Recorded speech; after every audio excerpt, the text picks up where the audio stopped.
Levitikus, hoofstuk 8.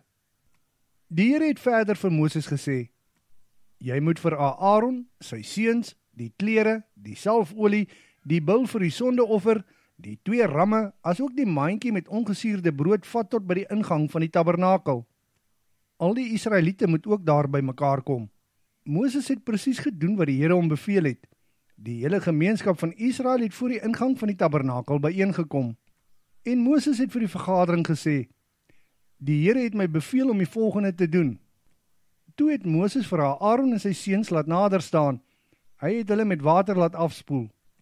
Hy het Aaron die priesterklere laat aantrek, hom met die gordel omgord en die mantel omhang. Toe het hy vir hom die skouerkleed help aantrek en die band van die skouerkleed styf om sy lyf vasgemaak.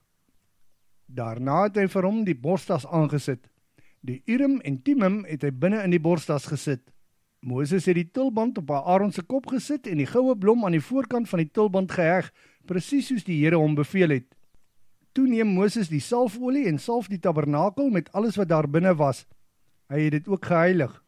Die altaar het hy 7 maal met die salfolie besprinkel. Hy het die altaar, sy toebehore, die waskom, asook sy voetstuk, dit alles gesalf en geheilig. Toe het hy van die salfolie geneem en dit oor Aaron se kop gegiet. Hy het hom gesalf en geheilig. Daarna het Moses die seuns van Aaron laat naderkom en die priesterklere laat aantrek.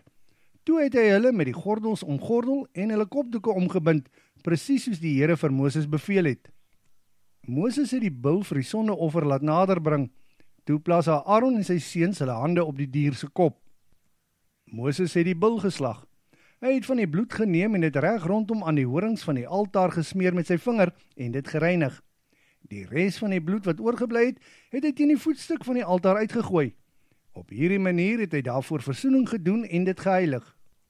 Toe het Moses die vet wat die binnegoed bedek en aan die binnegoed was, tesame met die 2 niere met hulle vet, asook die lewerlop gevat en op die altaar verbrand. Hy het die res van die bil met sy vel, vleis en pensmis buite die kamp verbrand, presies soos die Here vir Moses beveel het. Toe het Moses die ram vir die brandoffer laat naderbring. Daarop het Aaron en sy seuns hulle hande op die kop van die dier geplaas. Moses het die dier geslag en die bloed daarvan teen die altaar uitgegooi, reg rondom. Moses het die ram in stukke opgesny. Toe het hy die kop, stukke en vet op die altaar verbrand. Hy het die binnegoed en die pote eers met water afgespoel en toe die hele ram op die altaar verbrand. Dit was 'n geurende brandoffer aan die Here, presies soos die Here vir Moses beveel het. Daarna het hy die 2de ram as wydingsoffer laat naderbring. Aaron en sy seuns het hulle hande op die dier se kop geplaas. Moses het die dier geslag en van die bloed aan die regter oorlel, regter duim en regter groottoon van Aaron gesmeer. Hy het die seuns van Aaron ook nader laat staan en van die bloed gesmeer aan hulle regter oorlelle, regter duime en regter groottone. Die res van die bloed wat oorgebly het, het hy teen die altaar uitgegooi, reg rondom. Toe het hy al die vet gevat.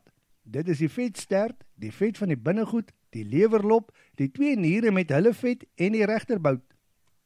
Hy het 1 broodkoek, 1 oliebrood en 1 plaatbrood, alles sonder suurdeeg en met olie gemeng, gevat en dit op die vet en regterbout gesit.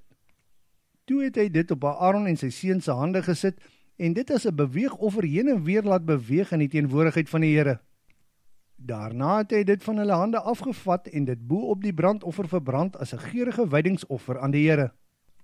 Toe het hy die bors geneem en as 'n beweegoffer heen en weer beweeg in die teenwoordigheid van die Here. Van die ram wat as wydingsoffer geslag is, was dit die deel wat Moses toegekom het, presies soos die Here vir Moses beveel het. Toe neem Moses van die bloed en salfolie wat aan die altaar was en besprinkel Aaron, sy seuns en hulle klere daarmee. Op die manier het hy hulle en hulle klere geheilig. En Moses het vir Aaron en sy seuns gesê, julle moet die vleis gaar maak by die ingang van die tabernakel en dit daar saam met die brood wat in die wydingsmandjie is eet, soos die Here my beveel het. Aaron en sy seuns moet dit alles eet. Indien daar egter van die vleis en brood oorbly, moet dit verbrand word. Julle mag ook vir die volgende 7 dae nie weggaan van die ingang van die tabernakel nie, totdat julle priesterwyding verby is, want dit is hoe lank die wyding duur. Alles wat hier vandag gebeur het, het die Here beveel sodat daar vir julle versoening gedoen kon word.